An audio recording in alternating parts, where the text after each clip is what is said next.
Hello, everybody. Welcome to the Rotoworld Football Show. I'm Patrick Daugherty. You got your Pat Kerrane. You got your Denny Carter. You got your Kyle Dvorchal.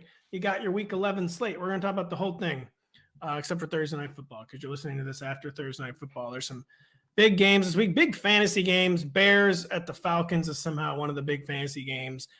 Browns at the Bills is the game that they could end up playing in Detroit, Michigan, because it's going to snow 42 feet of lake effect snow and Buffalo and Ontario, so on and so forth. But speaking of snow, I mean, when you think of snow, you think of line play, Kyle Dvorchal. We were just talking about before the show how you're kind of our line play expert, kind of going against type and being a real big-time line expert. Just what's like the line update around the NFL right now? They're all pretty big. You know, I'm only watching them from my TV, but even on 40-some-inch television, they all look larger than me. I'd imagine if I ever got to do like sideline reporting, I'd be like, hey guys, Kyle back here in the trenches talking to a 6'7", 300-pound guard who eats burritos bigger than me.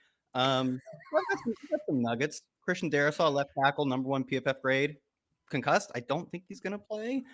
Eagles building up a lot of bulk on the interior, adding most recently in Dom Kinsu. He's very good. So that's the segment of me talking about guys who weigh at least twice, sometimes 3 times as much as I do. Well, I just want to jump in and give you the stat of the week here, which is very much related to this, which is when divided by physical mass, Kyle Dvorchal knows the most about offensive line in the entire industry. Pound for pound. No, he knows more than anybody on earth about line play, and we respect him for it. By the way, the Eagles seem to have said, okay, we just got humiliated by the Commanders on Monday night, and they're very, I'm going to say it, mid running backs. And so we need to sign every big dude who can just plug up the middle of the line. So you get a Linval Joseph, who is a guy who I know who that is, and Ndamukong Suh. And there may be more coming. If you're over 300 pounds, you should call the Eagles and say, hey, I can come in for you. Also, the Eagles just got absolutely compiled on the ground, like in terms of volume. It wasn't an efficient running game for the most part. Right. The thing they should have, their 300-pound guys need to not fumble the football, because that was their problem, was they fumbled the football all the time. Don't do that. And how about don't hit a quarterback who's clearly kneeling to give them a first set of downs? That was the worst call of the entire year. No, he did a little fake kneel, then he got up for a split second, then kneels again. I mean, what are we doing? I agree it was strategic. Ruin games. I agree it was strategic on Heineke's part.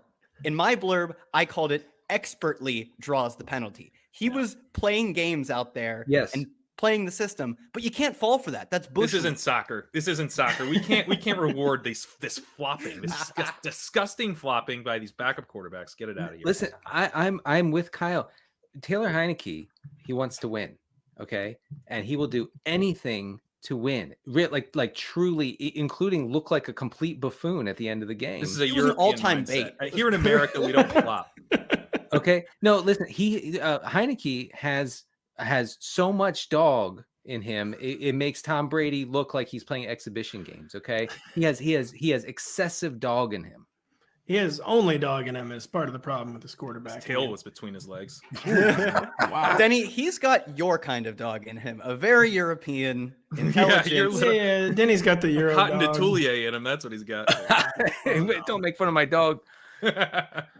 Speaking of soccer, by the way, be sure to check out the 2022 World Cup on NBC Universal's Telemundo. Although Justin Fields has done the impossible and made the Chicago Bears cool, he still can't make them favorites in Atlanta. Kyle, the Falcons are getting roughly 3 points at home, but Fields is the man we want to talk about. Running insanely hot, both on the ground and through the air. We know regression is coming, but has his baseline become so high that it doesn't even matter if he regresses? Yeah, I think I like the way you put it there, that even if, I mean, right now, in the past 4 games, I believe, actually past 5 games since week 6, he has doubled his rushing expected fantasy points versus his real points. Like, he is scoring at twice the rate simple expected fantasy points would tell you he is scoring. Now, do I think he is a player who performs at exactly expectation? No, he's a quarterback. Quarterbacks are more efficient running than running backs, and he is an incredibly talented quarterback on the ground, and he's improving through the air too. So I think he should be over his expectation. Should he be double his expectation? That is a lofty goal to set going forward. But if you just put him exactly at his expectation, rushing and passing expected points combined since week 6, he'd be the QB3. So absolutely, if he falls back to earth, but on the same volume, he'll be a top 5 fantasy quarterback.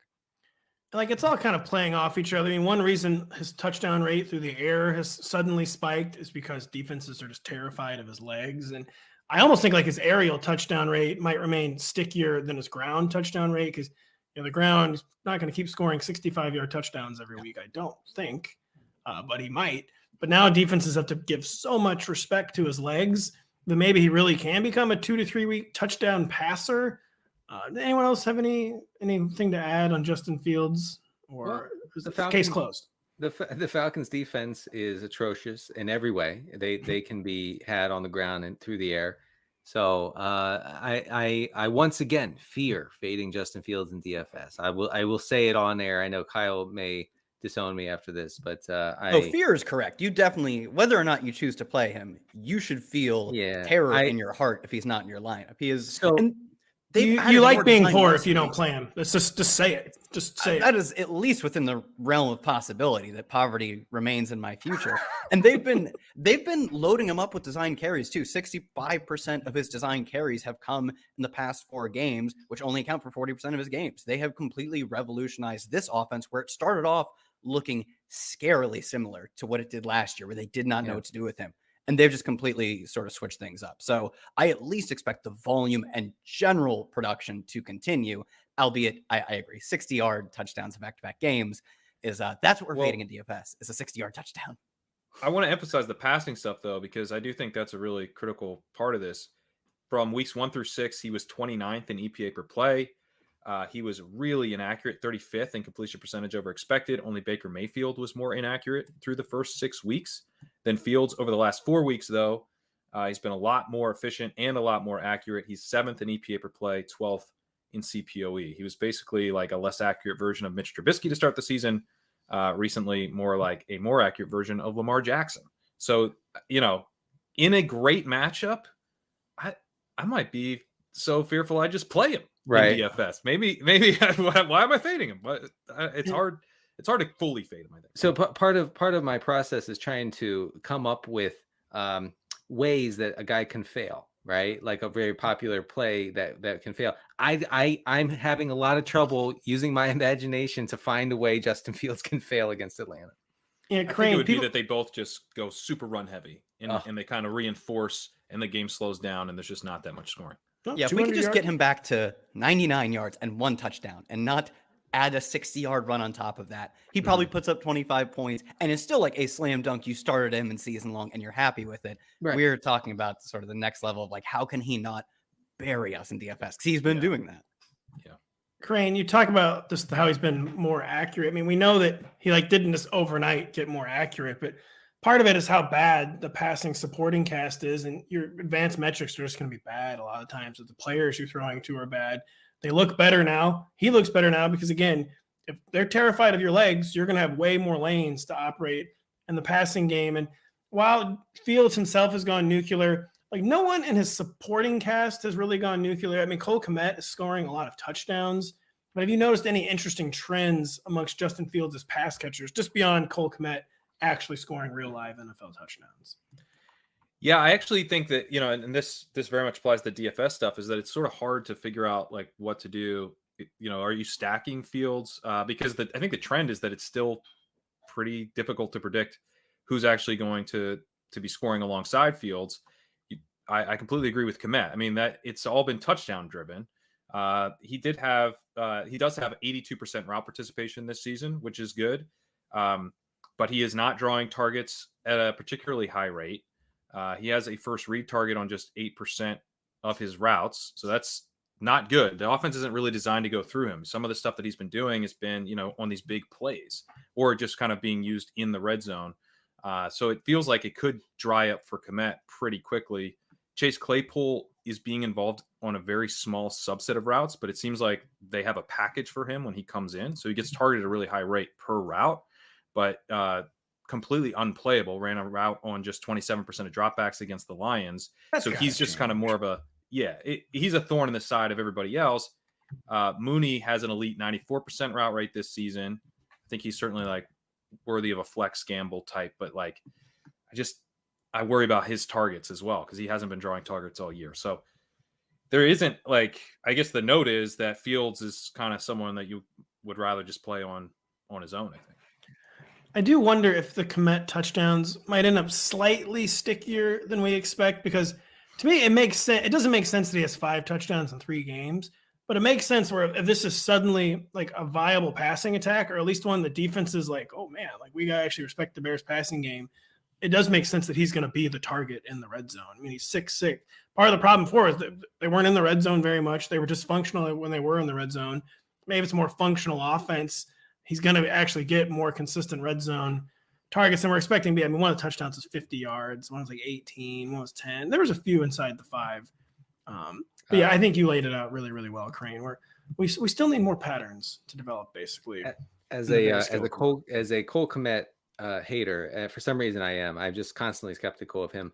And I know, 5 touchdowns on his past 14 targets. It kind of that's the reason why, obviously. That's sticky. I take no pleasure in saying that the Falcons are really generous to tight ends. They've given up the third most receptions to tight ends. If his routes are decent against Atlanta, there's no reason to think they won't be. I think he might get there again, folks. Now, do you think that the Falcons are allowing points to tight ends as part of Arthur Smith's ongoing troll to Kyle Pitts fantasy managers? It is in the range of outcomes, many are saying. It really, really is. I mean, that guy's a FedEx heir. Like he doesn't need this money from coaching his team, so he can afford to just do like real elaborate stuff. Like he gets fired, he goes back to his mansion. They're pretty good bits, I have to say. Like the bits are pretty good. They're very, very, very, very elaborate. Speaking of elaborate, Denny, the Falcons backfield. What's going on here? Cordell Patterson hasn't really been that impressive since he came off injured reserve 2 games ago. Did have a 2-touchdown game. Can this be the kind of scoring environment that gets Cordero going again? What's going on behind Cordero, so on and so forth? Yeah, I mean, there's a chance that Marcus Mariota won't throw a pass this week. The Falcons, are. We did just establish he's a man of bits, Arthur Smith. That's a good bit. That would be a good bit. Yeah. They're run heavy no matter what. Last week, even a negative game script, they had a negative 14% pass rate over expected against Carolina. They've been under their expected pass rate every single week this year. I think this game will look like something out of, 1975 against Chicago, which is the league's 4th most extreme run funnel defense. They allow the 10th highest EPA per rush. I'm very interested. I'm actually really interested. I'm struggling with Tyler Algier in a couple season-long leagues because I want to play him over options that would seem superior. But I think that if game script can stay stable here, I think he could see a ton of action. He led the backfield in pass routes last week in game 10, in week 10 against the Panthers. He saw 8 carries to 5 carries for both Patterson and Caleb Huntley. So I think he's the lead back, maybe. And even if he splits with Cordell Patterson, if they run the ball as much as I think they will against the Bears, I think both guys could get there.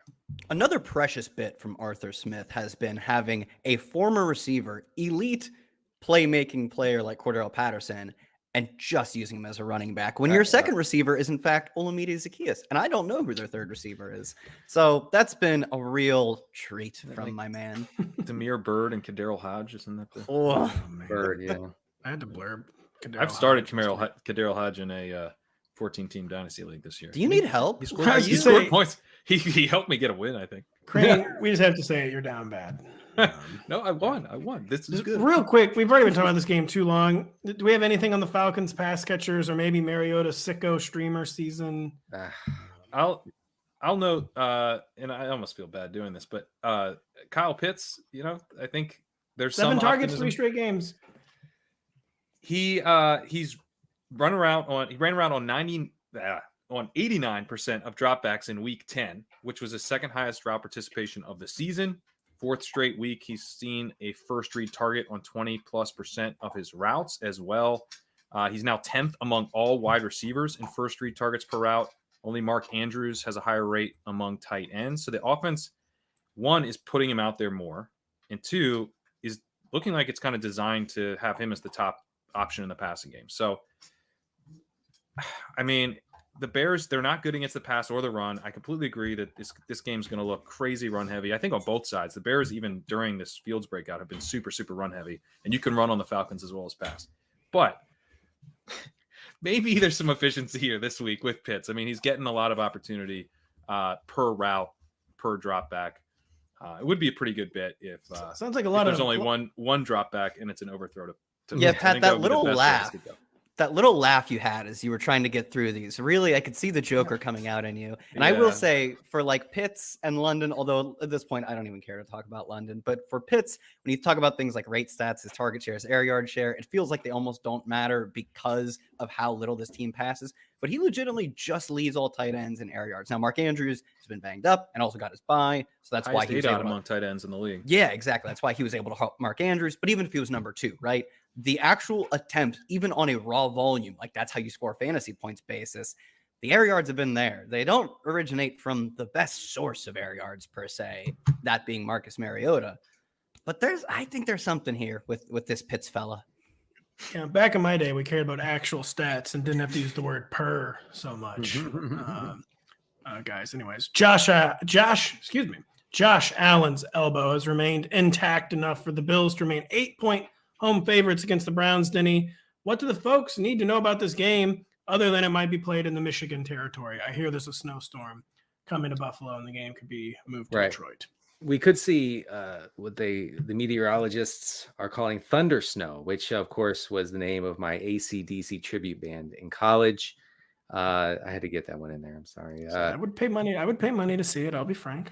I would. I did back in the day. Denny, I could see Denny just throttling dirty deeds done dirt cheap at karaoke. Are you admitting to having to pay to be in the band?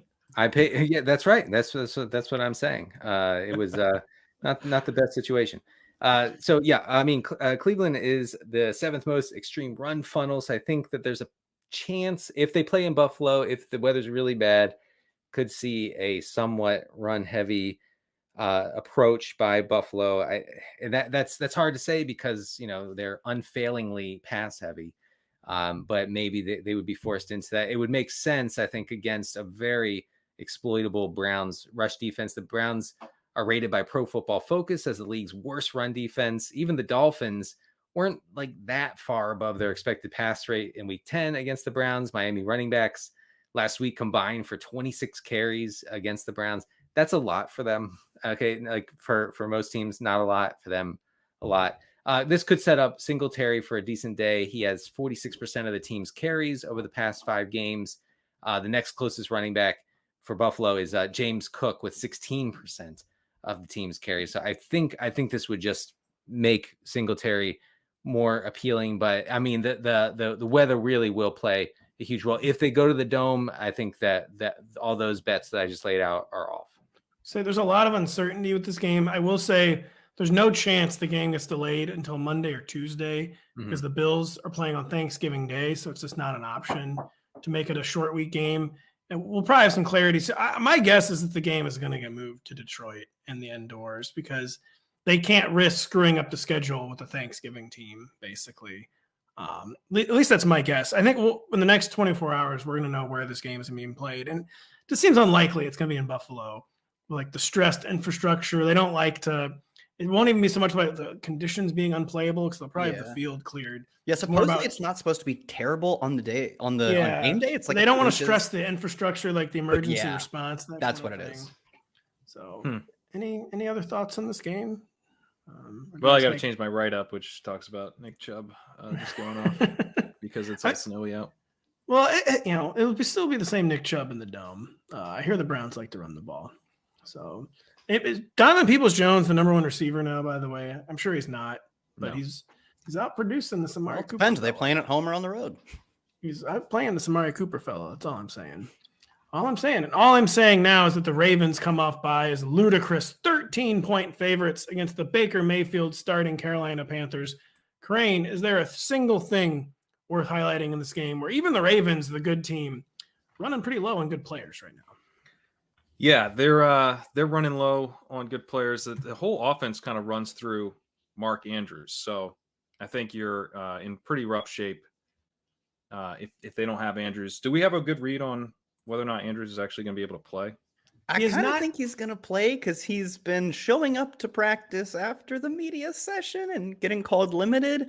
And I do think he's one player that now with the bye behind him, they kind of have no choice but to push him through. To what extent is he effective? I believe it was not the last time we saw him, but the time before that, he was held without a catch on almost the exact same practice regimen, like very light practice throughout the week.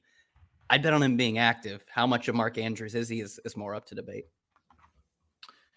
Yeah, that's okay. So if he's active, I think that's obviously a huge boost for the offense. I still feel like maybe Isaiah Likely would be in play. He saw a target on 25% of his routes in week 9. So, I think he would still have potential to be involved to some degree. Devin Duvernay ran around on 80% of dropbacks in week 9, only targeted on 5% of his routes. I've always kind of felt like, he's more of just sort of like clearing stuff out for Mark Andrews. So I think if Andrews is back and they don't have to lean on the wide receivers, they probably won't. I think we'll see a decent amount of 2 tight end stuff. And Andrews will get as much as he can handle. On the Carolina side, it's tough to really be all that optimistic with Baker Mayfield back. I will say that in the half that we got from Baker Mayfield a couple weeks ago, he was looking for DJ Moore a bit more than he was to start the year. And that makes me a little more optimistic that that Baker Mayfield was maybe like perhaps the play calls under Matt Rule were not emphasizing DJ Moore as much. And because we had the 2 things happen at once. We had PJ Walker take over and we had a switch in the coach from, to Steve Wilks. Obviously, same offense. Ben McAdoo still running the same offense, but CMC and Robbie Anderson got traded too, which is another thing that like quietly that's true as well. A lot of small changes could hopefully save DJ Moore from the terrible Baker Mayfield start for DJ Moore's perspective. So a lot of like small changes. I'm trying to help infuse some optimism because I don't want to be out on DJ Moore, but the Baker Mayfield days were tough. Sorry, go ahead. Well, no, it's interesting because Moore's first read targets per route dropped off a ton in the game that Baker Mayfield played, which a couple weeks ago he got in the second half. And that, I was like, oh, great. When I dug into that, I was expecting to see that that's because of Mayfield, but it was actually Moore had a really quiet first half. And then in the second half, Mayfield was actually looking for him. Now that's in garbage time, right? He was only in because they were getting completely blown out, but still maybe some slight optimism, but I don't know. There's nothing else here. I wouldn't be playing Terrace Marshall with Baker Mayfield. And then, Deontay Foreman, he's getting used, man. Like he's I think clearly ahead of Chuba Hubbard. So I think you can trust him as kind of a, touchdown bet as an RB2 play. Do we, I asking this for myself as someone who has Deontay Foreman on a lot of teams, like in horrible game script, which it looks like this will be bad. Do you think that he's still out? He's going to still be out there running routes. Is Hubbard going to eat into that? I feel like with decent game script, Foreman's a slam dunk, but I don't know about this one. So he ran around on 53% of dropbacks last week, which is pretty solid. It's not bad. It's not bad. It's not like it's not elite or anything, but yeah, and that was up actually from the previous week. He was only at 34%. So I don't know. I'm actually not that worried that he's going to get game scripted out. 2 weeks ago, 3 weeks ago, week 8, he was 55% as well. So he's had some involvement in the passing game. He's definitely obviously stronger as a 2-down rusher, but I don't know. I think he would get like a couple targets or so. Whatever the under is on the Panthers team total, I will be taking it this weekend. That's will be my small addendum to Baker Mayfield is egads. Coming off the 2 most thrilling games of Week 10, the Cowboys and Vikings meet up in Minnesota with the Cowboys operating as narrow road favorites. Kerrane, Justin Jefferson was the talk of the town last Sunday, but I would rather talk about what seemed to be, this might be too strong of a word, but kind of a dysfunctional Cowboys passing attack that did have produced CeeDee Lamb's best game of the season against the Packers, but it's kind of what is going on with Dak Prescott and this Cowboys passing attack where it's like a little CeeDee Lamb and it's like 5 or 6 Dalton Schultz catches. And it's kind of like nothing else. There's not really spiking any weeks before CeeDee Lamb in Week 10. Just what's going on with the Cowboys passing attack? So keep in mind that Prescott was really bad in Week 1. And then he comes back and he was really strong for his first 2 weeks back, but he played the Lions and the Bears. So this is something I noted heading into the game. Like, this is going to be his first real test, like kind of the whole season, because he only played half a game. And, we don't want to hold that too much against him, but he was quite poor in that, in what he did show in week 1. Took a pretty big step back, 23rd in EPA per play against the Packers, 23rd in completion percentage over expected.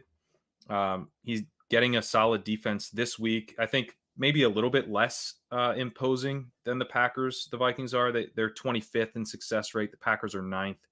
But the Vikings, that's the thing they're worst at. The Vikings are pretty solid overall. I do think you feel good about CeeDee Lamb. I think you feel pretty good about Dalton Schultz. He has a solid 73% route rate. I would not be looking to kind of dip into any ancillary pieces here, though. And even Schultz is like, I don't feel great about him. I just think Dak Prescott does, though. Yeah. He'll be out there, and I expect the Cowboys offense to be a little bit more impressive than it was last week, but I think the first 2 weeks back with Dak were definitely a bit of a mirage. Those are about as easy as the matchups outside of like the Raiders, the Jaguars. Like, that's about as easy as it gets. The Vikings do allow the third most receiver fantasy points. So maybe like CeeDee Lamb can build off his breakout game. But is Patrick Peterson like good again? Was that kind of one of the narratives coming out of the Bills-Vikings game? Well, Josh Allen threw him the ball twice. He did. It's kind of one of his favorite things to do lately. It is like I'm almost positive the four of us could have caught those interceptions. So I don't know. Oh, Patrick Peterson's PFF grades are elite this year, actually. Are they? Yeah, I'm not really sure what's going on there. But yeah, my home scouting has kind of confirmed the same thing, that Googling PFF Patrick Peterson says his grades are good. Last time I saw Patrick Peterson, he was holding back Kirk Cousins from getting into a fight with Mike Zimmer. And I think he got a positive grade for that play too, actually. Yeah, he should. Mike Zimmer missed his chance. He should have decked Kirk Cousins live on national TV when he had the chance. He did miss a chance, and I think he will regret it for the rest of his. He's haunted by it. While we're on the Vikings, real quick, I would highly recommend. I think I retweeted it. I'd highly recommend checking out. There's a clip of Paul Allen calling the end of that Bills game.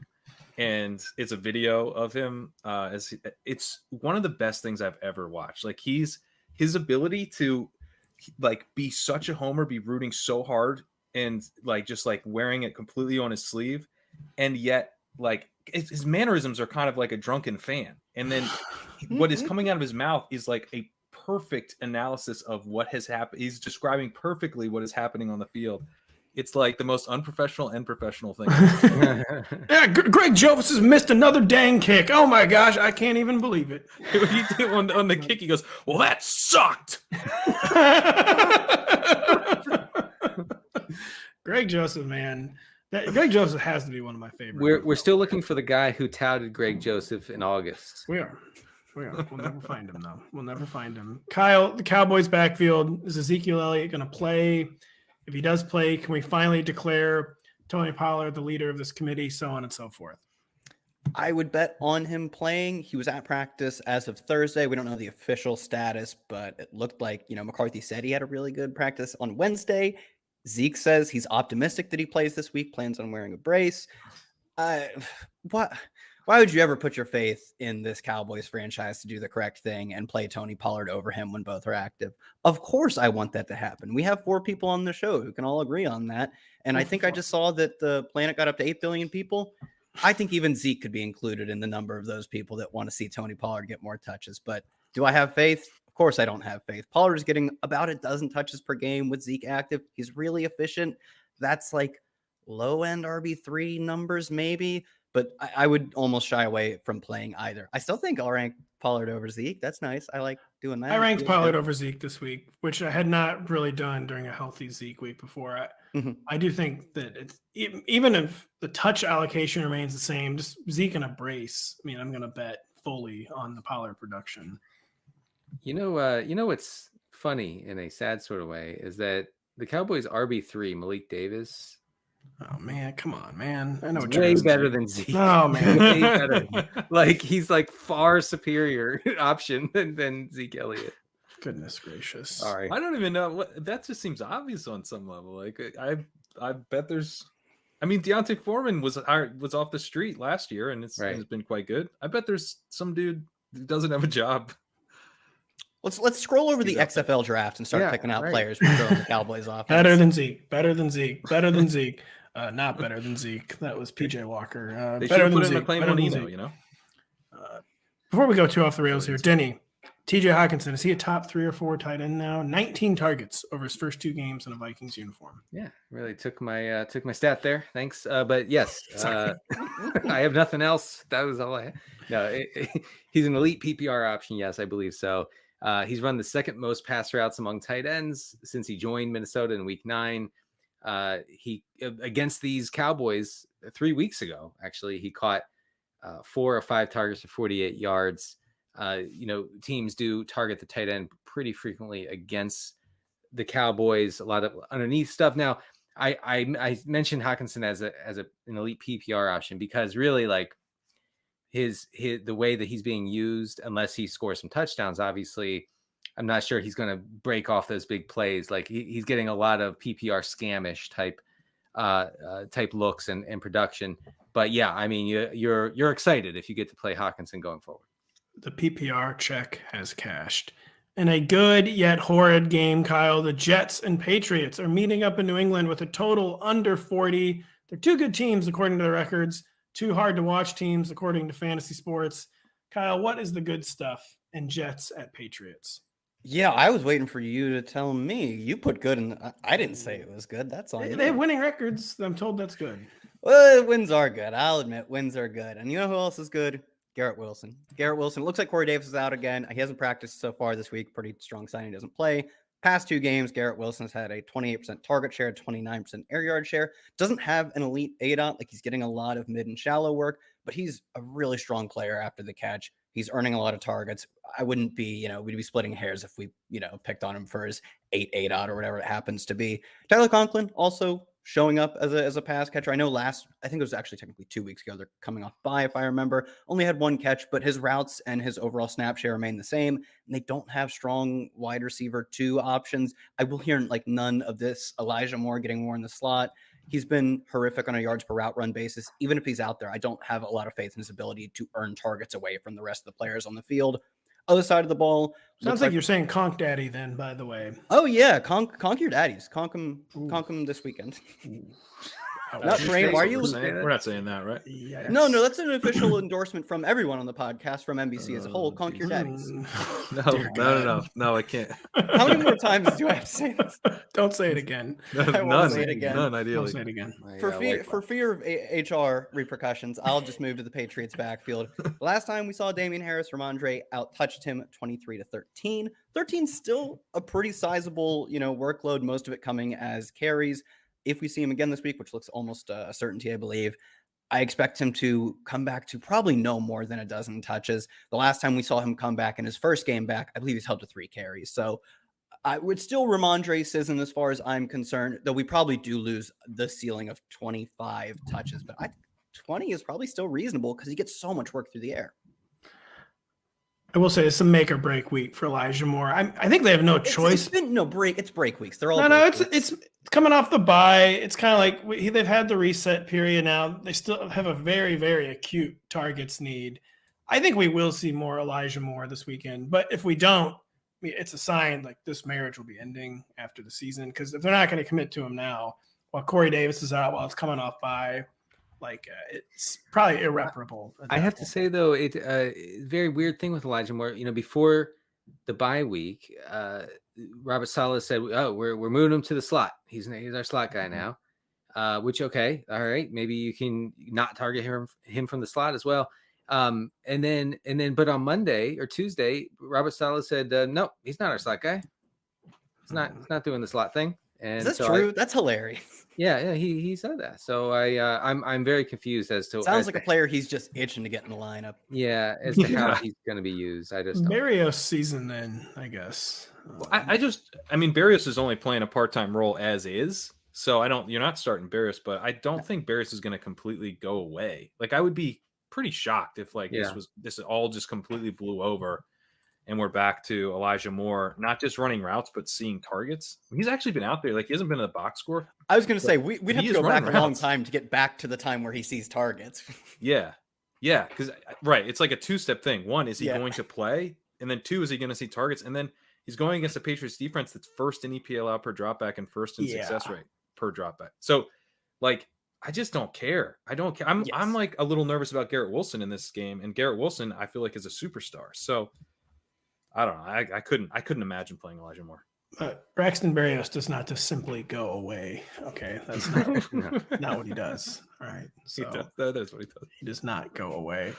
In a game only. Oh, I was screwed up my own joke. I was about to say, in a game only Rivers McCown could love. My joke actually says, in the game Rivers McCown doesn't want you to see. The Texans host the Commanders as modest 3-point dogs.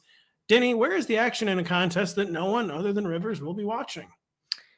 It is on the in the Washington backfield. The Commanders could run the ball like 60 times here against the Texans.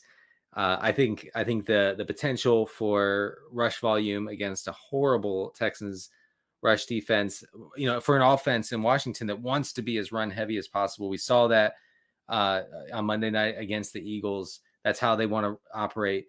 And that's fine. It works to an extent. And I think it can obviously work here against Houston. I think it makes both Brian Robinson and Antonio Gibson viable, maybe RB2s. I don't know, maybe high-end RB3s, with Gibson being a little less touchdown dependent in PPR because he is running more routes. Not a lot more, but more than Robinson. Texans have the league's second highest rate of missed tackles and allow the fifth highest EPA per rush. So you can definitely establish it hard against the Texans. I don't know. Maybe I can't say that either on air. No, yikes. We're all being fired. I'm sorry. That was a mistimed joke. They're also the Texans, though, are also terrible against the pass, allowing the fifth highest EPA per drop back. So maybe, just maybe, if they are forced to pass a little bit, Terry McLaurin can get there on a big play or two. But I do think McLaurin is a pretty shaky option here because of the likely script. I don't know about that. Just because they're boys, him and Taylor Heineke. I think it's like the reason Carson Wentz is like getting officially benched because, we do like when the quarterback actually throws the ball to our best player. McLaurin could have a 30% target share for sure. I just don't know if that's like more than 5. Stunning Kyle Pitts tribute, some would say. Yeah, I mean, you're starting. I think, if you have McLaurin, you're not starting someone over him probably, unless you're like in an 8-team league. But like 12-team leagues, you still feel good about it. I think the Commanders are going to be super conservative, super run heavy here. Is the Curtis Samuel scam over, by the way? That seemed to just be, that was kind of like Carson Wentz's version of just like stuffing money in a suitcase and be like, I'll be out. I'm coming out in a minute, as he's opening the bathroom window. I'll be right there. So that worked because Washington had leaned so heavily into the path. That's an incredible metaphor. You really I don't even know how it works, but it does. It feels right. It feels panicked. Oh my god, I gotta go. It does. I couldn't explain to someone else why it's a good metaphor, but I think it is. No, it's actually the perfect way to say it. But I mean, Curtis Samuel's not gonna get there with 4 targets. So. No, he's not gonna get there with 4 targets. We're not going to get there if we don't take this break and be right back after this. Just a reminder, if you don't have the NBC Sports Predictor app, go download it now. The contests are free and easy to play, and you have a shot to win thousands this weekend by predicting what will happen in college football, on the PGA Tour, and in the Premier League. There's also $100,000 up for grabs by guessing the outcome between the Chiefs and Chargers in our Sunday Night 7 contest. And don't forget, download the Rotoworld app to receive breaking player news all season long. Stay ahead of the competition by favoriting players on your roster. Get the latest injury updates, player news, and much more delivered right to your phone. It's available in your app store today. And the best game of the week that also happens to be on the National Broadcasting Corporation. The Chiefs are getting nearly a touchdown at home against the Chargers, Denny. The Chiefs have receiver injury questions of their own, but take us through oh boy. I'm gonna read this over real quick. Sorry if you're watching on Twitch. I also need to clear my throat. We apologize to our Twitch viewers. You're in our hearts having to watch this again. Always. And the best game of the week that also happens to be on the National Broadcasting Corporation, the Chiefs are getting nearly a touchdown at home against the Chargers. Danny, the Chiefs have receiver injury questions of their own, but take us through what the potential, if not likely, returns of Mike Williams and Keenan Allen might mean for the Chargers passing attack. Well, I mean, they could be less atrocious through the air. Really, like all of the pass catchers for LA are redundant. Like they're all doing the same sort of thing. And so that's why Justin Herbert has this horrible ADOT, horrible air yards per attempt. Like you look down the line on his peripheral stats and it's just a bunch of checkdowns, and that checks out because he's passing a lot and the yardage simply isn't there. So Mike Williams, I think, is the big difference maker here. Obviously, Keenan Allen, you're starting him if he plays, but Mike Williams is the big difference maker here for the whole offense and makes Herbert a far better fantasy option than he's been without Williams. So Williams hasn't played in 3 weeks and still leads the team in deep targets by 6. Okay. He has, before his injury, Mike Williams had 36% of the team's air yards. So he's the entire downfield game. And without him, defenses know what's coming. Okay. And so they squeeze down on those pass catchers, the DeAndre Carters, Josh Palmers, who are going to do one thing and one thing only, and that's run 6 yards and turn around and hope Herbert hits them. So, Williams makes a huge difference here. Kyle, I'm going to ask you about the Chiefs receivers, but you follow the injury report as closely as anyone on staff. I mean, do we think Mike Williams is going to play? It seems like Keenan Allen is going to play. Do we think Mike Williams is going to play? What's your early read on that? I was kind of betting on both of them returning, though. Like, man, this Keenan Allen injury has like the tail end of career feels. Like the fact that I believe it was week 1. It was week 1. And then he re-injured it. I want to say it was ahead of week 4 during practice. During practice, he re-injured it. Then he comes back in week 7, cannot play the second half. Then they say he gets more hurt during the bye. What was he doing? Like, sure. Dirt bike. It was dirt biking, but yeah.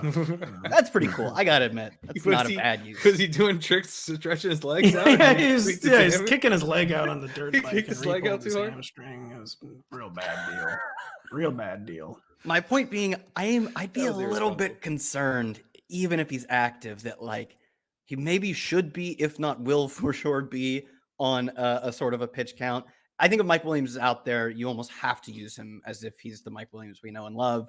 So, even if the injury report sort of reads the other way that Keenan could be more likely to return, I'd really have a hard time getting Keenan back in there with how horrible this injury has gone for him, unfortunately. Sorry, so I had you break down the Chargers receiver injuries just because the way you filed the injury report. What's going on with the Chiefs receiver injuries? Kind of looking bleak for Juju and Mecole Hardman, and probably better for MVS, but take us through that situation. Yeah, I don't know how I became the offensive lineman and injury guy. This is a weird turn for my career. But you are correct that I do know a pretty accurate status of their injury reports. I guess that's how.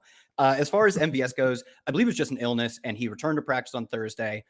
Players who are practicing through an illness, I just almost never, like outside of like 2020 COVID stuff, have seen them not play. So he should be fine. Mecole, still dealing with the abdomen issue, hasn't practiced. I doubt he plays.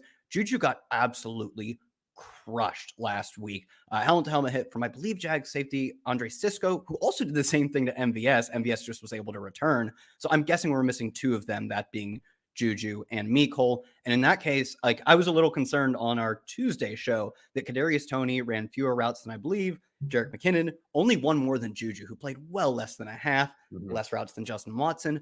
But at this point, they literally do not have the players on their roster to not play him near every snap. Maybe he still runs less routes than Justin Watson, but it won't be by that much. And on a per route basis, he is the best receiver they have with everyone healthy. So even if it's, they're sort of being forced to throw him into the wolves where they really want him to play 50% of snaps, I'd be excited beyond belief to get Kadarius Toney up to like an 80% route rate. Well, real quick, before Kerrane go, will the fantasy community ever recover if Justin Watson outproduces Kadarius Toney this week? Sorry, Kerrane, you go. Yeah, no, I mean, so Watson, I believe it was 73 or 74. Oh, no, you're actually going to talk about Watson? Oh, my God. You have to. He led the receivers and routes last week. Cut his mic. Yeah, no, I mean, you're not playing Watson, but the fact that they went to Watson, right, is not a good sign for Kadarius Toney. Agreed. Obviously not a good sign for Sky Moore, but I do think he's still on the team. He's still on the team, but Sky Moore still runs some routes. So like there's some there are guys they can put on the field other than Tony. Like, I do think there are enough bodies that can go on the field because they also been running some decent amount of 2 tight end sets. You got Noah Gray, Sky Moore, Justin Watson. I think that we'll see more Tony, but his route rates have been low. Yeah. So I don't think 80% is in the range. I think you don't think it's in the range at all. No. I think it is. I mean, I think this is kind of a class that is being eased in, and he showed off like his full repertoire last weekend. 80% probably isn't going to, but I think we're going to see, not this is like a groundbreaking opinion. I think we're not going to just see like a snap increase, but like a meaningful snap increase. To the point where I do have him ranked in the top 36. I agree that we're going to see a meaningful snap increase, but he ran around on 43% of dropbacks last week in a game where Juju Smith-Schuster only ran 33% of the routes. So 40% of the routes. Sorry, that was Noah Gray. But still, there was plenty of routes to be soaked up last week. They were almost all soaked up by Justin Watson. This is a game where we didn't have Mecole Hardman. So it's like, what's really different? You know what I mean? From last week, given that Juju was out of the game pretty early. So I think we'll see more Tony. I don't want to be too negative here. Like, I am willing to take the chance on Tony, but I do think go in eyes open. It's a boom bust play where if he gets out there for 70, let's say Kyle's right and he hits 80, you are golden. I mean, he's been so good on a per route basis. You are golden. I think you're probably fine if he's at 65, because think about like him as Antonio Brown last year in the Buccaneers offense. That's kind of the level that Brown was at, 65, 70%. He was crushing with that level of route participation because he was getting targeted at such a high rate. He was so talented. So I think if you have Tony, he needs about a 20% boost in his route participation, which I do think is pretty plausible, but I don't think he's a lock to be out there a ton. We have a Twitch comment, by the way, that may be taking it a little too far. It says Justin Watson needs to be arrested. I mean, I saw that, and it is extreme, but we may have to take extreme measures. I do think we have to pay attention though to how teams treat players, and okay, we don't like Justin Watson, but the Chiefs, they really like Justin Watson, right? They talk about him in glowing terms. They like him so much that they keep acquiring guys to replace him, Denny. I mean, I don't know. No, they don't play those guys. He's the guy they acquired to replace. I don't know. Yeah, they acquired Tony. They acquired Sky Moore, and who's been playing over all of them? He's only been on the team 2 weeks. This isn't running back. It takes time. You cannot be serious. Just got shouted down. Oh no. Oh dear. Sorry, Denny. Were you done talking? Sure. Yeah. Kerrane, Chiefs backfield breakdown. Before we move on, I would like to say you guys are always saying if only the analytics could be right about one player. Justin Watson was actually quite touted about 6 years ago because he was extremely athletic. So he's a RotoViz guy through and through. This is the analytics revenge. First ballot RotoViz Hall of Famer. Can we get one? We missed on Scotty Miller. I once wrote an article about Scotty Miller that had Justin Watson as like a PS, where I said, "Don't forget." And Justin Watson, this guy's pretty athletic. This is truly we won. Maybe and at 6 years to be on the Chiefs. Oh boy, yeah. The analytics, they were right. Will they be right in the Chiefs backfield with Isaiah Pacheco? The analytics are telling me that this time it counts, Pat. Yeah, I don't know if it fully counts. I guess like. It sort of counts this time. He's definitely ahead of CEH by a lot. He had 56% of snaps against the Jaguars. CEH was just at 6%. But he offers nothing in the passing game. That's not good if you're on the Chiefs. Yes, this is a good rushing matchup. It's a very good rushing matchup against the Chargers defense. But the Chiefs, their lowest pass rate of the season remains 11%. Pass rate of expected, 11%. That's super pass heavy. That's what the Bills are averaging. I talked about this last week, but it's crazy that the Chiefs' floor this season in terms of pass rate of expected is what the Bills are averaging. And they have been, up closer to 20% on numerous occasions. This is a very, very pass-heavy team. I don't think they're going to be lured here by the Chargers' run defense because the Chargers are also bad against the pass. It's not like it would be irresponsible or kind of like silly for them to go through the air here. They'll be plenty successful attacking the Chargers with a ton of Patrick Mahomes dropbacks. So I just feel like you're looking at a touchdown-dependent RB2 with Pacheco. He should be fairly efficient. He's 11th in rush yards over expected per attempt. He's 17th in success rate. This isn't really a knock against Pacheco. It's just that this is a team that's I don't think, going to lean on him in a major way unless they're kind of salting away a game. But most of the points they're putting up to get ahead are probably coming through Mahomes.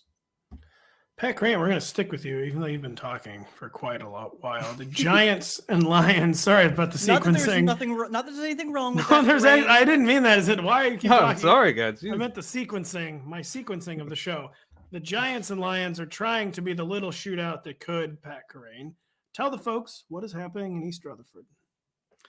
Yeah, so I feel like maybe sort of similar to the Falcons and the Bears here in terms of like this is a shootout, sort of a fragile shootout. It's certainly quite possible that it could be, but you have two teams that are going to be leaning on the running game in, I think, a pretty big way. One positive thing here for this being a high-scoring game is that the Lions have been pretty intelligent, I think, in how they're orchestrating a run-heavy offense. Last week was kind of a perfect example of their approach, where they had a -5% pass rate of expected, but then they had an 8% pass rate of expected on 1st and 10. So they were like genuinely pass heavy on first down while putting together a run heavy game plan overall. So they're trying to hide Goff, but they're trying to also maximize the attempts that they get from him. When you're passing on first down, the defense doesn't know if you're going to run or pass. It's kind of an optimal passing situation. So I continue to be kind of impressed with this Lions coaching staff. I don't think they're going to completely just like go total Falcons and just like run. Like I think they'll be trying to pick their spots to pass. So sets up well for Amon-Ra St. Brown, 97% route participation against the Bears. He has a 2.42 yards per route run, which is elite. That's fully supported by target volume. It's a sustainable number, even though it's an awesome number. The Lions offense is also designed to run through him. First read target on 23% of his routes. That trails only Tyreek Hill, DeAndre Hopkins, Devontae Adams, CeeDee Lamb, DK Metcalf, and Mark Andrews. This dude is a true number one option for the Lions. He has not scored a touchdown since week 2, which kind of makes us think like, and he's dealt with some injuries. So it's like, oh, is he really like a fantasy wide receiver 1? Yeah, yes, he is. He is. He's getting everything you're looking for. He's running all the routes now. He's back to full health. I'm pretty excited about him this week, but the rest of the Lions offense, I mean, one, it's kind of spread out. They're literally running a 3-way committee at tight end, 33% of route participation for 2 of their tight ends. They also had James Mitchell mixing in. So you can't do anything with the tight end, even as like a DFS like punt play. I don't think it's viable. And I'm not really interested in going to their other wide receivers. And then they also have the backfield split up. Jamal Williams played 40% of the snaps against the Bears. He hasn't seen a target in 2 straight games. DeAndre Swift was at just 31% of snaps against the Bears. Both guys saved their days with touchdowns. I don't even know. Maybe that's like kind of overstating what Swift did. He like literally had those 6 points and like nothing else. So if they don't get in the end zone here, you have nothing. Like you really have nothing from both running backs. And I can't tell you which one it would be. Even I mean, it's probably more Williams, but neither one's playing a majority of snaps. So I don't know. It's just really, really gross outside of Amon-Ra St. Brown, I think. On the Giants side, they are going to run. Like I don't think they're going to be worried about like making sure they pass enough on first down and stuff. They're just going to pound the rock. We just saw a career high 35 attempts for Saquon Barkley last week. The Lions are even worse against the run than the Texans. They're 29th in EPL out per rush. They're 30th in EPL out per dropback. So you can kind of do whatever you want against them. But I think the Giants will be pretty committed to the run here. Obviously, that's awesome for Saquon Barkley. He leads the league in breakaway yards per game, so he's not obviously just a grinder. Like if you give him a ton of attempts, you're creating the opportunity for him to hit really long runs. I will note in the passing game, to the extent that we get passing attempts, we want big plays. It's not going to be a spot where you want to be grinding out volume. If you're trying to grind out volume, that would be Wan'Dale Robinson. He had a 4.08 out last week. I do not think that's the way to play this. If you're playing anyone, it would be Darius Slayton. First read target on 24% of his routes last week, which is really strong given that Kenny Golladay was back in the lineup. So I think that still indicates that Darius Slayton is the number one receiver for this team. That's who they're calling plays with him in mind. So, yeah, I mean, it's pretty thin, but he would be the guy outside of Barkley that's interesting. You're saying that Kenny Golladay is not the number one. I'm saying he is not even close. Okay. It's David Sills, right? Is he still on the team, by the way? He is still on the team. Oh, good. Before we move on to Rams, Saints, During this podcast, the scenario we were talking about earlier has come to fruition. Bills-Browns is being moved to Detroit, Michigan at 1 p.m. Eastern on Sunday, November 20th. League really could just, not afford to wait around with the Bills playing on Thanksgiving. And we know the NFL is not going to screw up our Turkey Day. So all the snow dreams are dead. We're going to be on a dome fast track now for the Bills and Browns. So approach that game, as a dome game instead of a snow game. We're being robbed, but no, it's good. It's good. There should be no snow games. No weather. No, it's your worst. It is your worst opinion, but that's fine. No, it's Pat. Your opinion that his opinion is bad is a bad opinion. No, we need like one game every 2 or 3 years just totally ruined by snow. It would be bad if it was like a normal thing. But I think we form a committee to put like the Falcons versus the Titans on. That's true. It should be a case by case basis. That's actually true. Josh Allen shouldn't have to play in the snow. Correct. In the latest down bad bowl of the century, the Saints are hosting the Rams as 3-point home favorites. Kyle, what is cooking in New Orleans, Louisiana? Yeah, the Rams have been scheduled to play the Down Bad Bowl every week. I believe it's the presented by Blockbuster Down Bad Bowl, but they are down the baddest. I mean, who would you possibly consider playing on this team? The running backs split their touches 7-6-4, if I remember correctly, with Kyron Williams bringing up the rear, but did see 3 targets, I think all of which were caught.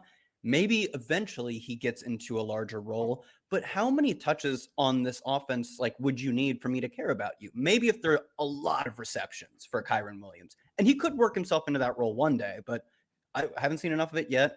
The receivers, maybe you could bet on Van Jefferson seeing a lot of targets in which he'll get a lot of air yards behind them.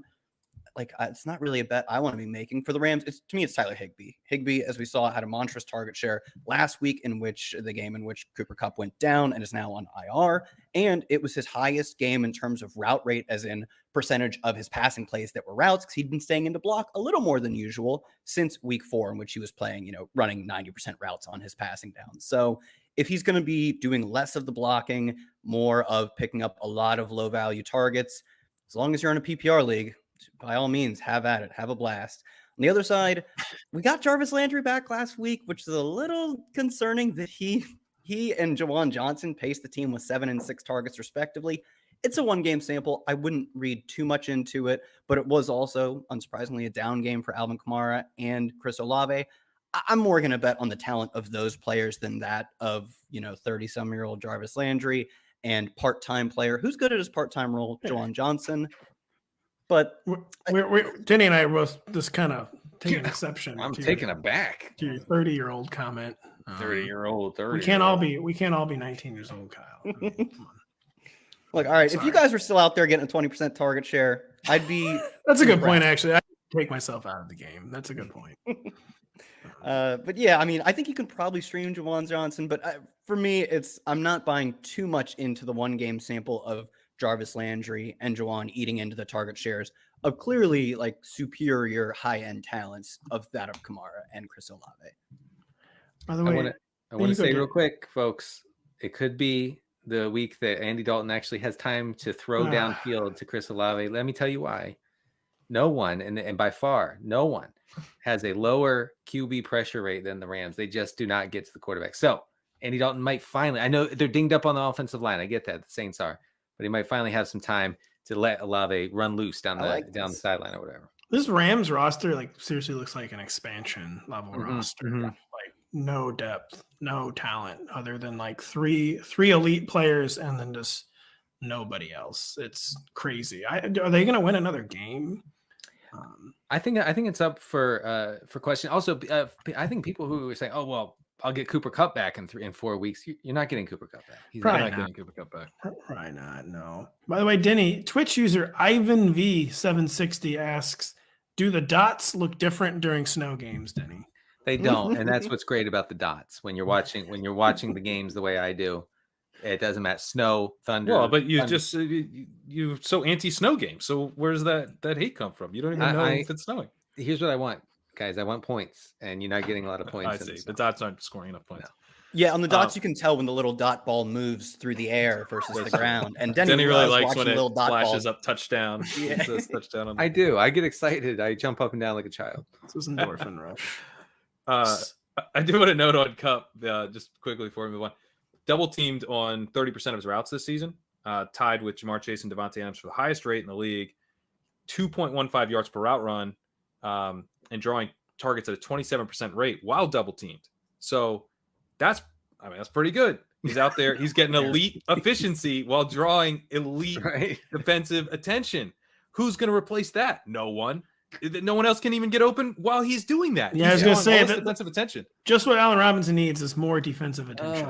Yeah, you got to imagine like if whatever the Cardinals played them earlier in the year, and then they get to play them a second time without Cooper Kupp. They're like, we've got how many cornerbacks to cover these guys? They've been dedicating half the secondary to cover Cooper Kupp. Now they've got like a surplus 12 men on the field. Yeah. Anyways, that exact same team we were just talking about is also not going to win another game. Crazy, crazy league. Smarting from their humiliating loss to the Commanders. The Eagles arrive in Indianapolis as roughly touchdown favorites, Kyle. While the Eagles remain straightforward, the Colts have become anything but with their coaching changes, their quarterback changes, their backfield changes. But that being said, it does seem they have finally settled on a formula and personnel grouping that they want.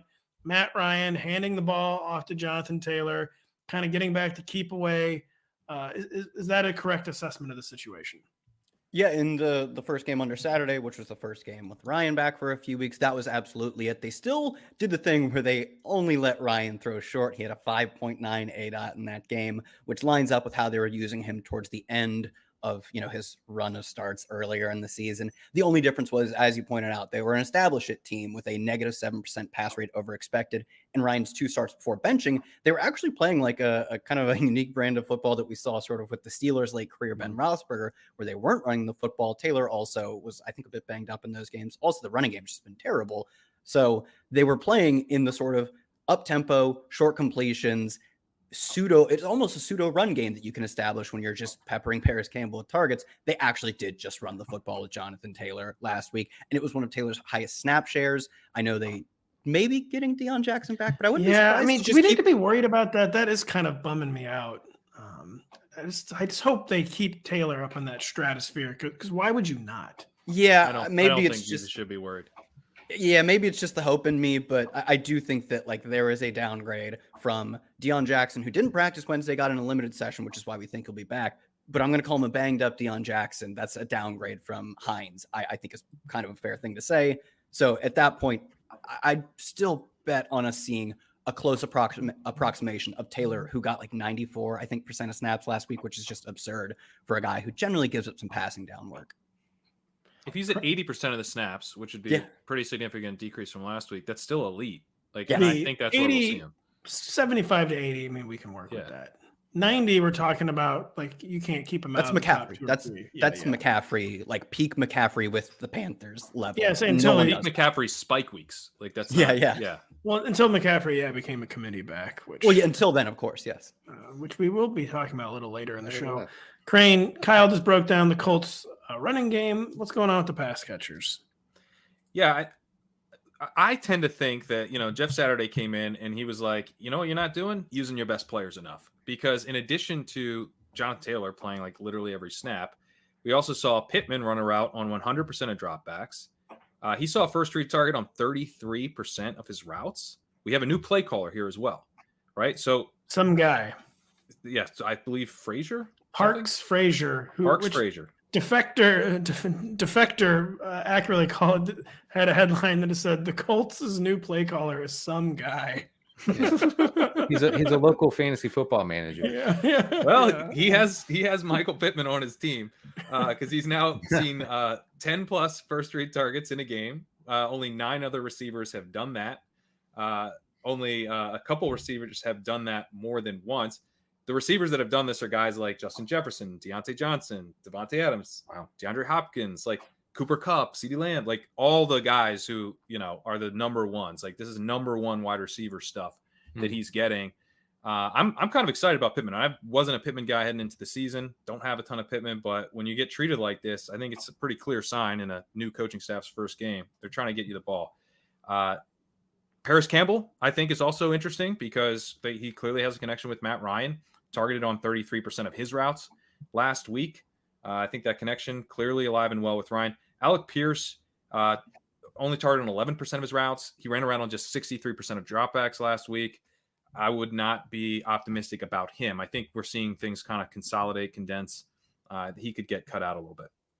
You left out Paris Kimball has tutters or tutties, maybe, if you will, and 3 straight Matt Ryan starts. So yeah, keeps tudding, man. He just keeps tudding. Keep on. Look, I have to say, as skeptical and maybe mean spirited as I was about Jeff Saturday getting hired for the head coaching job for the Colts, he went ahead and did the right thing, which is, you bench the guy who probably should not be starting games in the NFL and Sam Ehlinger, and you put in Matt Ryan, who would have probably won the past 2 games for you if you would have had him in there. You force feed Jonathan Taylor, you force feed Michael Pittman. It's a good plan, and I think it can work. It is insane how many teams have self-sabotage with pointless committees. Yeah. Just pointless committees that maybe make sense on paper, but almost always are more effective when the committee gets whittled down. Denny, what does no Dallas Goedert mean for the Eagles' passing attack? He had been top 3 or 4 tight end, a lot of targets, a lot of big plays. Yeah. What does this mean? Yeah, I mean, he was taking like a ton, I don't want to say all, but a ton of the underneath stuff. 5.1 average depth of target this season. He had a 21% target share. They're gonna miss his role, and I'm desperate to know who's going to fill the role, because no one's going to do what Goddard has done. Goddard's been very efficient, by the way, among the league leaders in what is it? Stick with me here. Yards after the catch over expected per reception. Is that real? It's a per reception. That's an NFL Next Gen one, I think. They use the tracking data, so that's a good one. In other words, he was doing a lot with his opportunities, so they're going to miss him. Tyree Jackson was activated to the 53-player roster. Yeah, you guys are asleep at the wheel. No, I'm kidding. I blurred. Converted quarterback. That's right. Converted quarterback. He week 18 last year. I have the stats in the blurb, which I don't have in front of me, but he ran about 80% of the routes. Saw 4 targets, 22 yards, touchdown. You could do worse. I think if he takes over, if he's the main route running, pass catching tight end in Goddard's place, I think you could do way worse than Tyree Jackson, at least for this week against the Colts. But yeah, I mean, this offense will definitely miss Goddard. I'd be a little concerned with any of the non-Goddard options, because Goddard was doing so much with what I think it's fair to call a little, because he was leading all tight ends in yards after, as you pointed out, yards after the catch. He was almost unprecedented how efficient he was at creating yards after securing the ball. Does anyone on this team actually, at least any of the tight ends, have like that level of athleticism, level of tackle breaking ability that he does? Because that was sort of the key to making his so-so role in terms of having no air yards to back his targets. That was the key to making it a good role, was that he was really good. Former DC defender, I believe, Tyree Jackson. I'm not sure if he has that. Well, I would note that Dallas Goedert was seeing 27% of his targets on screens. So I think that's a lot of the reason why you're seeing so much yards after catch, and the low ADOT, 5.1 ADOT, 8.1 ADOT on non-screen routes, which is kind of more of a typical tight end ADOT. So I think his absence could end up helping like Quez Watkins, who also gets used on a lot of screens. It could end up helping Devontae Smith, who gets used on screens at a much higher rate than A.J. Brown. So I think some of that volume is like available for non-tight ends because it's just designed screens. It doesn't have to go to a tight end. Why would you not give A.J. Brown screens, I wonder? It is odd. He doesn't have a high percentage at all. Yeah, I noticed that A.J. Brown is like not even top 12 in expected wide receiver points. Which is very, very curious as to why that is. I mean, he's way over his expected points because he's very good, but maybe give him the ball more. Would be nice. I think Devontae Smith's going to get the ball more without Dallas Goedert. It's the easy dot to connect. And his Kerrane maybe will come on screens. Yeah, Devontae Smith. I agree, yeah. In the battle of 2 teams who need a win worse than anything else on planet Earth, the Broncos host the Raiders as narrow home favorites. Denny, tell the folks what they need to know. Yeah, I mean, on the surface, this game's ugly, but when you dig down deep, it's also ugly. So you have that going for you. look, the Broncos are the 5th most extreme pass funnel in the league. I don't really understand that too much because the Broncos pass defense is elite. It's so weird. Yeah, right. And I tweeted about it earlier this week. Like you just go down the line of advanced stats and they are at the top of the list at everything, really shutting down opposing passing games. So good luck to Derek Carr this week. I actually think Carr is definitely not, probably should not even be a streaming option in 12-team leagues this week. I will say that Davante Adams had 9 catches on 13 targets for 101 yards when these teams played. In week 4, of course, he got to 101 yards on a 44% target share. So I don't know if that's in the cards for this week, but they did jam him targets, so maybe they'll try that again. I know this is going to upset Pat Daugherty, but I'm going to have to go with it. The Broncos have been generous to tight ends, folks. And last week we saw Titans tight ends command 26% of the team's targets. It is Foster Moreau's season. He has 23 targets over 5 games as the starter. I think talk about someone who needs it this time. It counts. Foster Moreau. Yeah, no, and this time it does count. And he's a little bit touchdown. Your voice broke on that. It was total confidence. Just because I'm feeling the pressure. But tell us, Denny. And look, the Raiders pass defense is so bad that I think you can feel somewhat okay about playing the Broncos receivers. Okay, like even Cortland Sutton, who is barely fantasy viable at this point.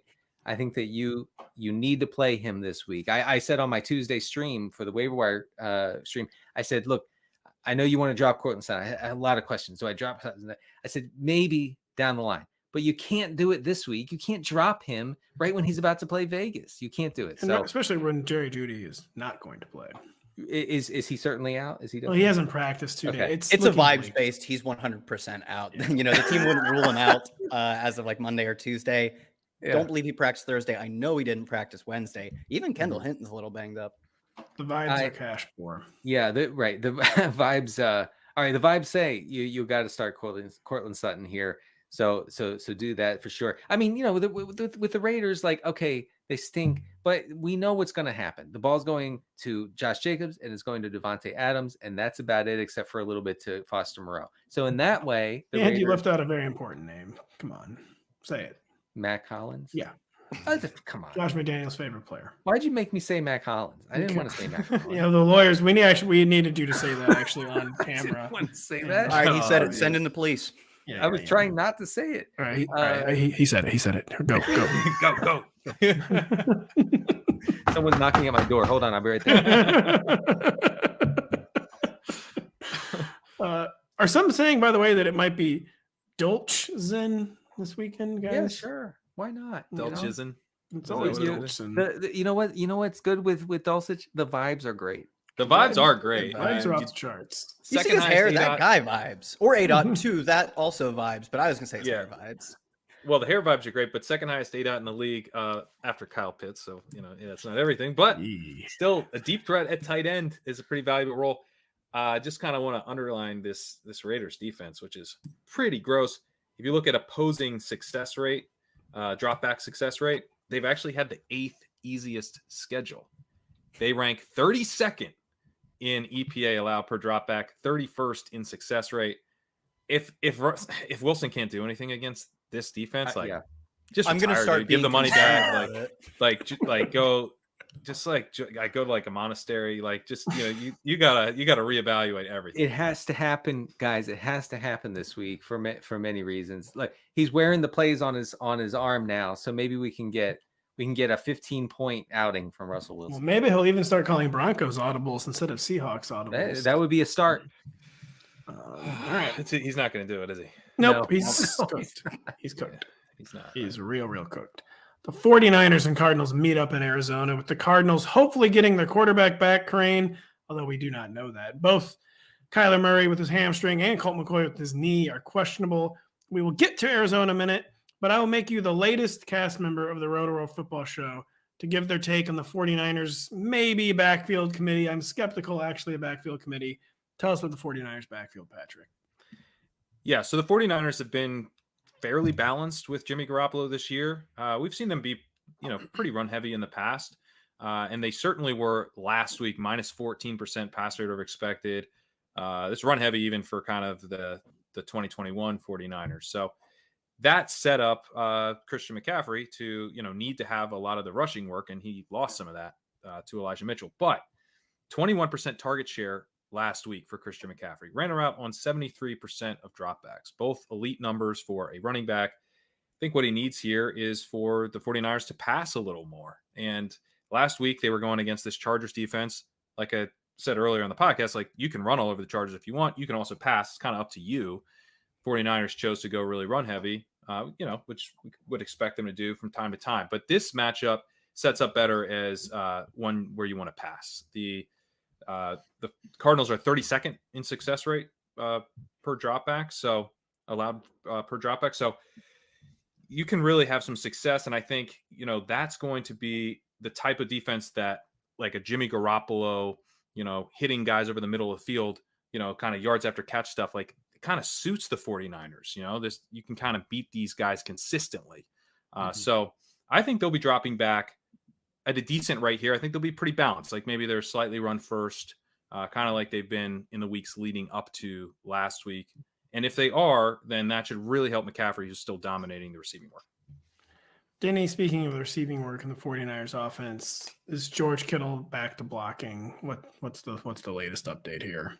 Right. Well, yeah. I mean, unfortunately, George Kittle is committed to being a good teammate and a good all-around tight end. Just a good guy too. I mean, we're once again begging George Kittle to be more selfish, to be like Greg Dulcich. Don't be terrible. Dulcich has no idea how to block. He literally has no idea.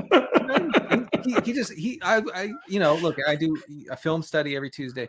I was like, Dulcich, he just looks at guys. He doesn't even get in the way. By the way, I knew Dulcich was going to hit as soon as Nathaniel Hackett hugs him. There's a video where they draft him. He hugs him. He goes, "Look at that hair, man! I love that hair."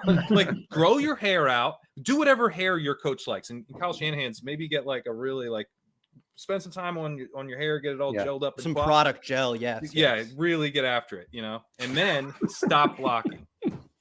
I mean, it's the way Pete Carroll was through the moon when he drafted DK Metcalf. I'm not sure if he saw DK Metcalf in the crowd and just said, "We're taking him," because he looks like, this incredible bodybuilder type. But when he got him on the team, he could not have been happier. It was I don't know if he's married, but it had to be better than his marriage.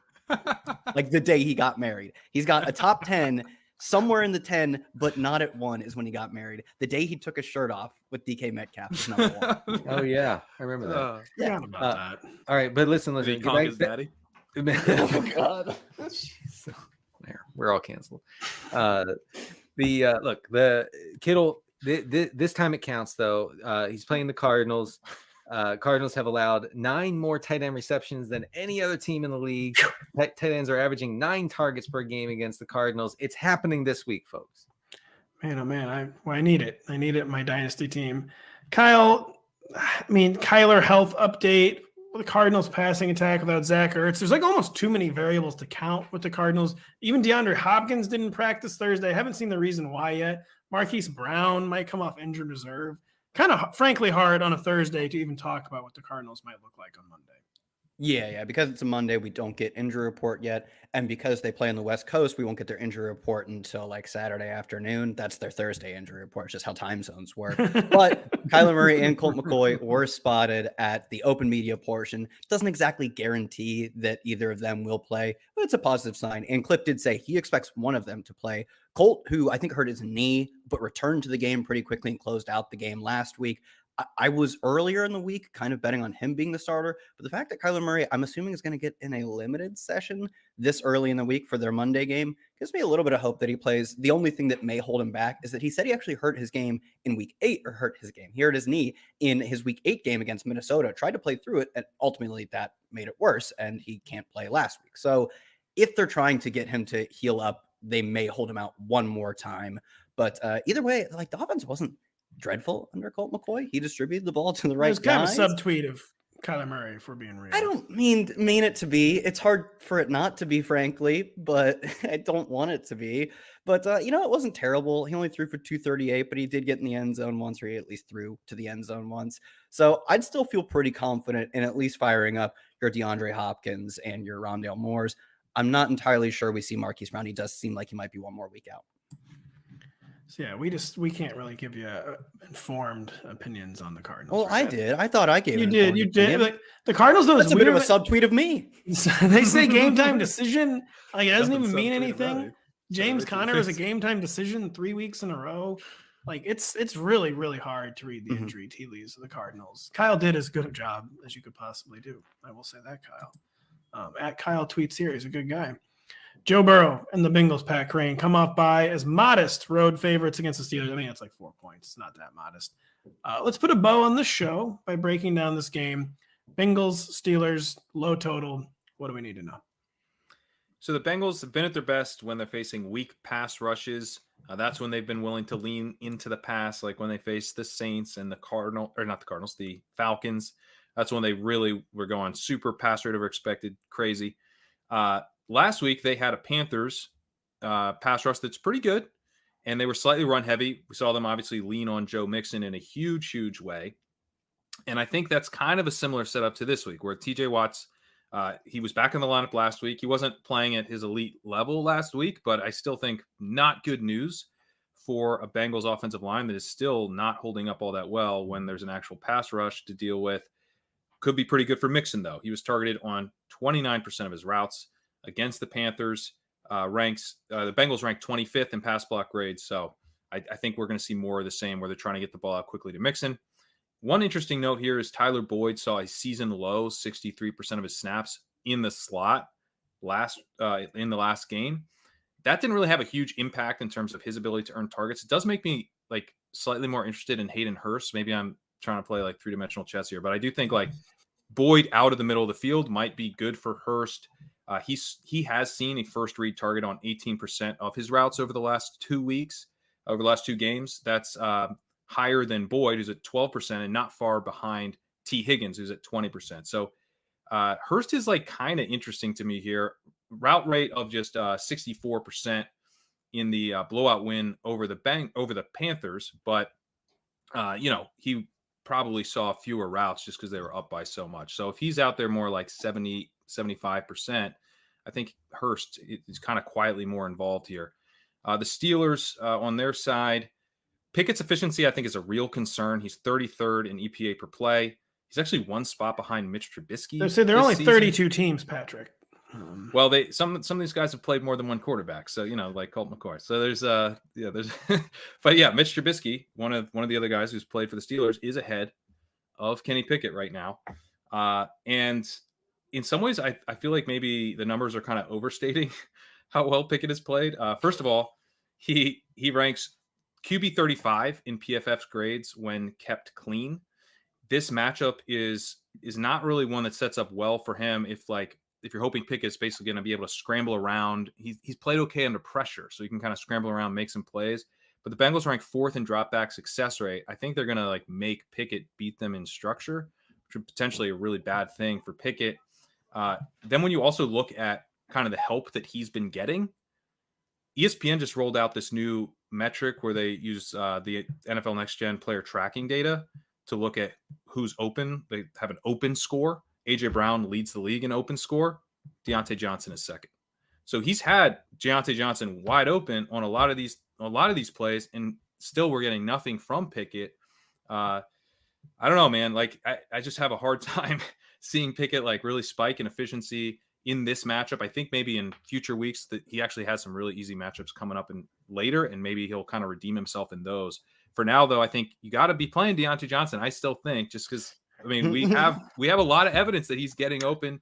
The offense is still designed to go through him. He's an elite route runner. He has his fair share of drops of everything, but I've heard that. Yeah, I know. He's also going to probably be terrible this week because he's also never ever tacked on a yard after the catch. Yeah, he's never never being so open. Look, all right, guys, this Enron stock, it's at an all-time low right now. Why would you you got to purchasing? Yeah, stocks go up. You got to buy. Anyway, George Pickens, by the way, ranks 64th in that open rate metric. It's like 4th to last or something. So dogs don't need to get open. Profile. Dogs go up and get it. That is what it is. He makes good catches, can't get open. Deontay Johnson doesn't make catches, can get open. So just combine those two, and you might have a receiver. Pat Freiermuth, I think interesting to note. Maybe the tight ends are the way to play this game overall, because he logged 90% route participation last week. Super high for a tight end. Already seeing really strong per route volume this year. So if he's like at 80% plus, I think that's very bullish for him. Really rough year for tight end. So that he would be like locked in as a tight end one for me.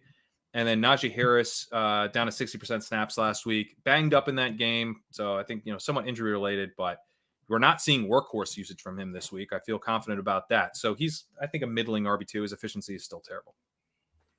Any final thoughts on this game, on this slate, on this podcast?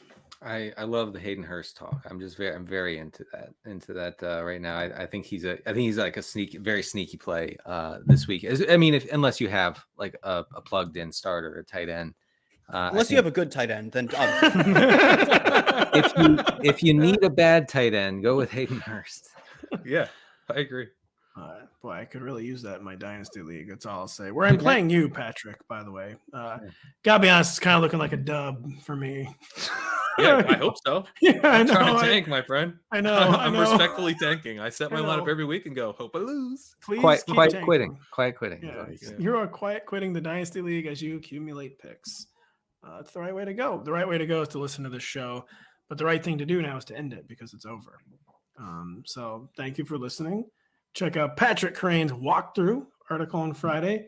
Check out the DFS show, right? That's what it is with Pat and Kyle. Am I making that up? That thing? Yep. All right, check that out on Fridays. What time? 1 p.m. Eastern? 1 p.m. Eastern. YouTube. The only legitimate time zone, according to Craig Dennis Carter.